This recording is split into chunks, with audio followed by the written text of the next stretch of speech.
Hello guys, and welcome to the spoiler edition of Prometheus. Now if you have not seen Prometheus and you don't want to get spoiled, do not watch this video, just watch my review. It's spoiler free and provides tons of entertainment. Now I'm going to do this all in one take because I'm just going to shoot this all out to you. My raw thoughts of what I just saw and all that stuff. And like I said before, spoilers. If you've not seen the movie, do not see this.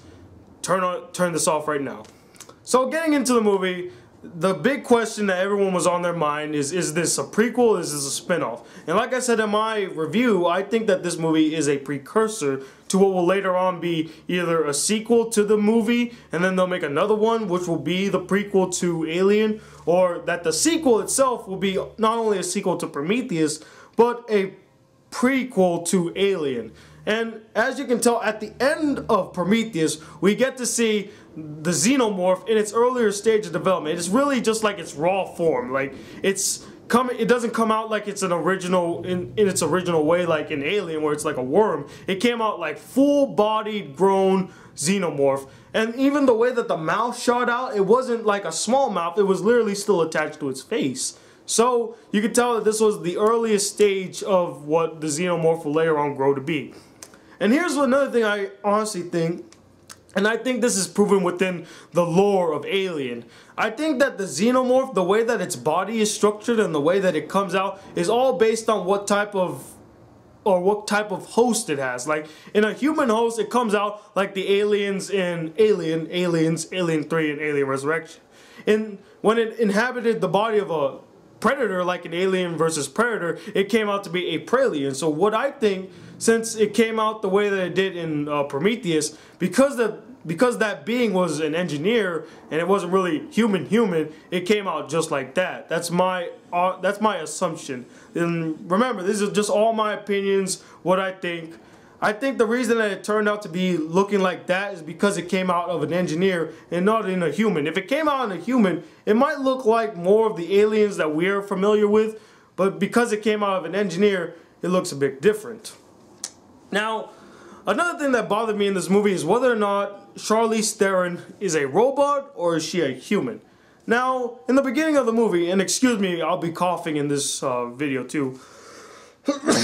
In the beginning of the movie, like when we first see her character, she just comes off as this secluded and cold-hearted being that you automatically think that she's a robot because she has no sympathies. She really doesn't care about anybody but herself and her mission. That's all she cares about, which shows a demeanor of a robot, you know.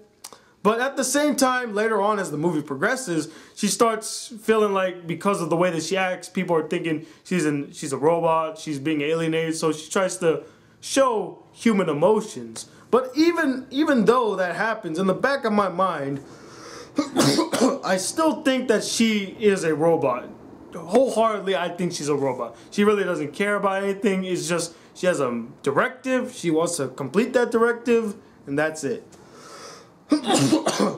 Now, another thing that I also recognize, and this is going back to something that Chris Stuckman said in his video about how, oh, she became 3 months pregnant and how did that happen? Well, think about it this way.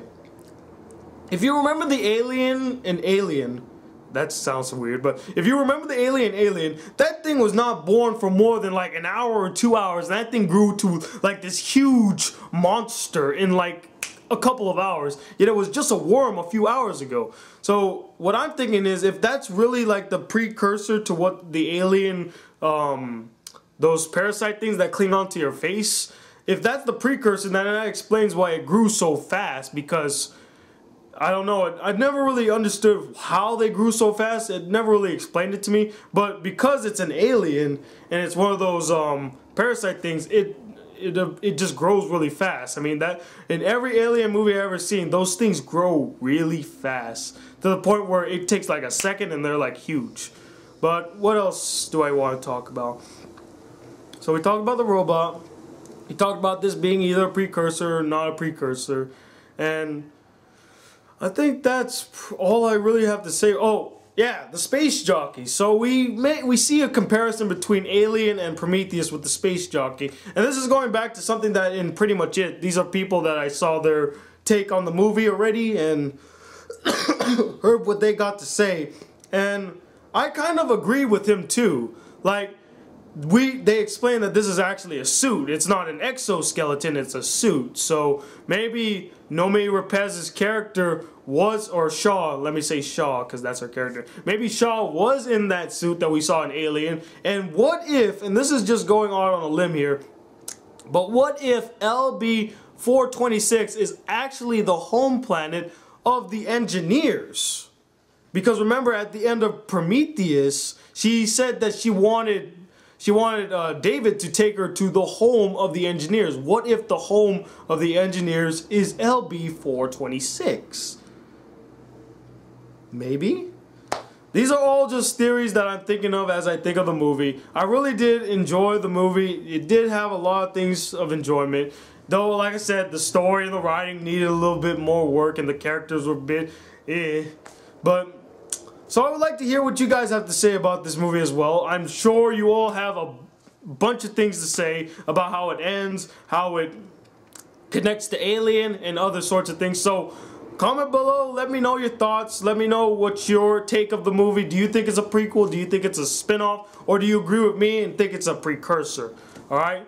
Alright, I'm the Black Critic Guy, bridging the gap between movies and anime reviews, and I'll see you soon. Peace.